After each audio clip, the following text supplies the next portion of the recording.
Kami akan langsung membahasnya pemirsa bersama dengan dua narasumber yang telah hadir di Apa Kabar Indonesia Malam. Yang pertama ada Bang Arif Hakim yang merupakan Ketua Divisi Emergency Medical Team Mercy. Selamat malam Bang Arif. Halo Mbak Tiara. Sehat ya? Salam. Alhamdulillah. Sehat. Kemudian di sebelahnya sudah ada Bang Faisal Assegaf yang merupakan pengamat Timur Tengah. Selamat malam Bang Faisal. Malam Mbak Tiara. Baik, saya ke Bang Arif terlebih dahulu.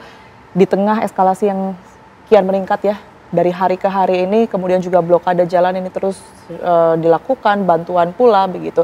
Seperti apa kondisi terkini yang kemudian diterima oleh Mercy dari relawan yang ada di sana? Yang ingin kami sampaikan adalah bahwa sampai saat ini akses masuk untuk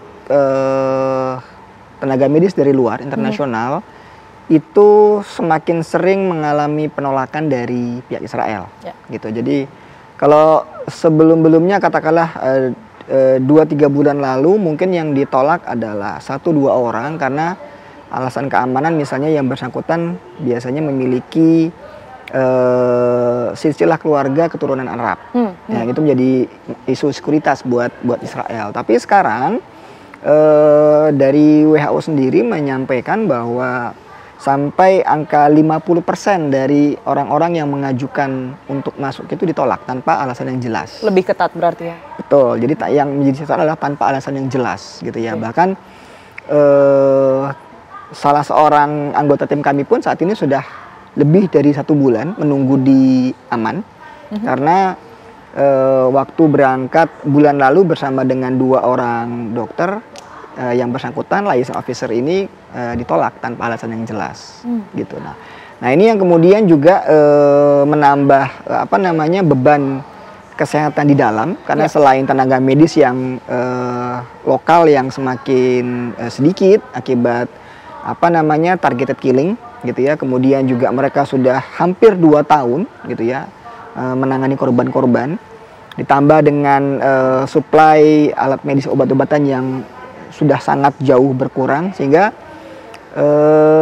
banyak kasus-kasus itu yang kemudian tidak tertangani dengan baik.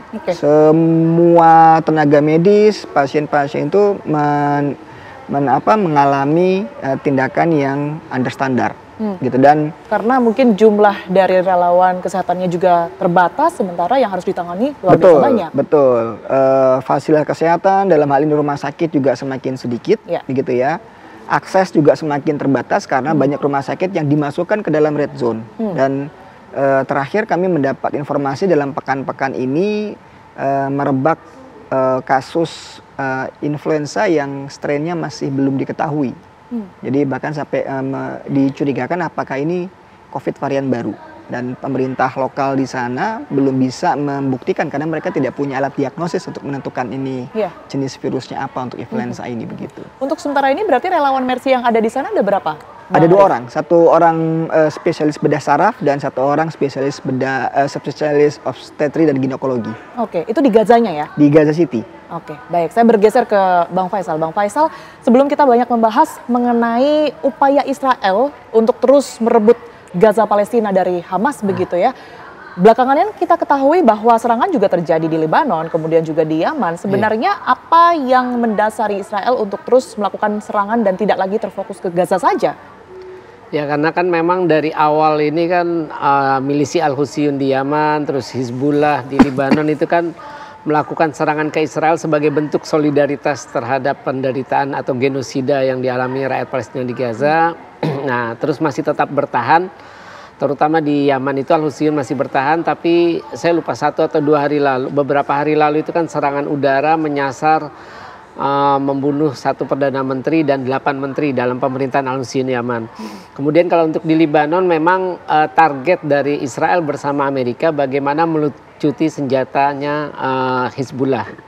Nah, itu kan militer Lebanon sudah kemarin sudah menyampaikan proposal mengenai tenggat dan bagaimana SOP dalam pelucutan senjata. Tapi Hizbullah sudah menyatakan bahwa artinya mereka akan siap melawan kalau memang dipaksa untuk melucuti. Ini bahaya, artinya bisa ada ancaman perang saudara yang pernah terjadi di Lebanon tahun 1975 sampai 1990. Nah ini kita akan lihat puncak ketegangan itu pada 27 September. Karena itu bertepatan dengan setahun kematiannya Hasan Nasrallah. Akhir bulan ini ya?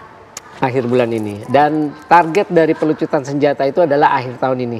Jadi kita akan lihat apakah militer Lebanon, pemerintah Lebanon dengan dukungan Amerika dengan Israel berani melaksanakan perintah kedua negara itu untuk melucuti senjata Hizbullah. Karena kan ini pada dasarnya perintah yang diminta, instruksi yang disampaikan oleh Israel maupun Amerika Serikat terhadap pemerintah Lebanon agar mereka mendapat insentif ekonomi.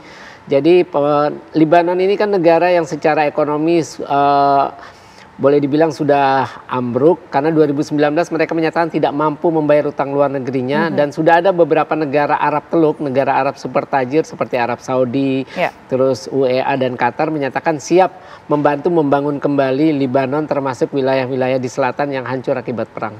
Baik, dengan adanya 2 serangan di Lebanon dan juga di Yaman begitu ya selain Gaza, lantas bagaimana bisa Israel ini semakin kuat, semakin percaya diri untuk merebut Gaza dari Hamas saat ini? Bahkan informasinya sudah ada puluhan ribu pasukan yang kemudian terlibat begitu ya, Bang Faisal? Ya memang dari awal untuk merebut kota Gaza terutama sebagai simbolnya Gaza, pusat kekuasaannya Hamas itu sendiri, Israel akan menerjunkan 60.000 pasukan cadangan. Tapi informasi terbarunya mereka juga kekurangan untuk rekrutmen baru. Makanya mereka membuka orang-orang Yahudi dari seluruh dunia yang ingin membantu perjuangan Israel tanda kutip untuk melawan Hamas itu boleh ikut atau bergabung. Itu mereka membuka rekrutmen untuk orang-orang Yahudi dari seluruh dunia. Tapi saya yakin kalau kita lihat hampir 2 tahun ini perang, artinya militer Israel sudah gagal. Militer sebuah negara yang super power di Timur Tengah selain Iran dan dengan dukungan dari Amerika Serikat, dari Eropa, terutama Jerman, Inggris dan Perancis, mereka tidak mampu menaklukkan sebuah milisi yang bernama Hamas. Di sini kan ada, kalau tidak salah ada sekitar 8 milisi, tapi yang kuat Hamas dengan Jihad Islam. Dan Hamas pun juga sudah memperingatkan bahwa ini sudah berkali-kali terjadi, tapi Israel tidak pernah berhasil untuk merebut itu gitu ya. Nah kemarin itu beberapa hari lalu ada kejadian pencegatan di wilayah Sezayed dan Zaitun di kota Gaza. Itu ada kabarnya, saya belum tahu apakah udah confirm atau belum, ada 4 tentara Israel yang berhasil diculik oleh Hamas dalam bentrokan itu sendiri. Oke, Bang Arief, dengan adanya ancaman-ancaman yang terus terjadi, salah satunya sudah ada pasukan cadangan yang dikerahkan untuk merebut Gaza ini dari Hamas begitu ya. Rumah sakit Gaza, rumah sakit Indonesia di Gaza sana dan juga beberapa medis ini apa yang dilakukan dalam situasi ini ya?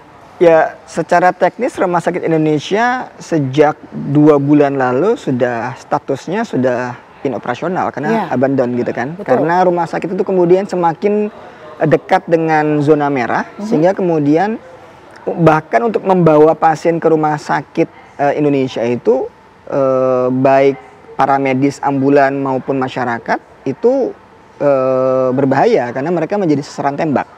Sehingga kemudian banyak kasus yang kemudian korban-korban itu tidak bisa diantar ke rumah sakit. Dengan pertimbangan itulah dan juga dengan paksaan dari pihak penjajah, maka kemudian Rumah Sakit Indonesia, staf medik, pasien dan alat-alat kesehatannya dikosongkan.